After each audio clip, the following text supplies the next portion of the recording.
پھر بھی اگر آپ سمجھتے ہو کہ جرم ہوا ہے، میرے بھائی 100 انسانوں کو اپنے ہاتھ سے قتل کرنے والے کی توبہ جب 2 رکعت پڑھ کے قبول ہو سکتی ہے تو آپ کی کیوں نہیں ہو سکتی؟ میں نے کہا 2 رکعت پڑھ کے اللہ سے ایک دفعہ گڑ گڑا کے معافی مانگ لو، اے اللہ اگر اس میں مجھ سے زیادتی ہوئی ہے تو تو مجھے معاف کر دے، اور اس کی اور کوئی کفارہ نہیں ہے، اس کا قتل کا تو کفارہ ہے نا، قصاصاً اپنے آپ کو پیش کرو، اس کا کوئی کفارہ نہیں ہے۔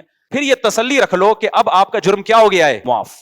یہ اسلام کی گائیڈنس ہے، گورے کے پاس نہیں ہے، مادہ پرستوں کے پاس نہیں ہے۔ میں نے کہا اس 2 رکعت پڑھ کے آپ ایک دفعہ تسلی سے توبہ کر لو گے نا، اس کے بعد بھی اگر آپ ڈپریشن میں جاتے ہو کہ یار پتہ نہیں میں نے جرم تو نہیں کیا، اس کا مطلب اب آپ مجرم ہو۔ علماء کہتے ہیں انسان سے کوئی گناہ ہو جائے، گڑ گڑا کے ایک دفعہ توبہ کر لے، پھر بھی اگر وہ اس گناہ کی ٹینشن لیتا ہے نا، اس کا مطلب اس میں تکبر ہے، یہ اپنے گناہ کو اللہ کی رحمت سے بڑا سمجھتا ہے، یہ سمجھتا ہے اللہ معافی نہیں کر سکتا، یہ جرم ہے۔ پھر معافی مانگو ایک دفعہ گڑ گڑا کے، اس کے بعد اس جرم کو ہمیشہ کے لیے بھول جاؤ، اور یہ تسلی رکھ لو کہ گناہ پہ سزا دینے والا کون ہے؟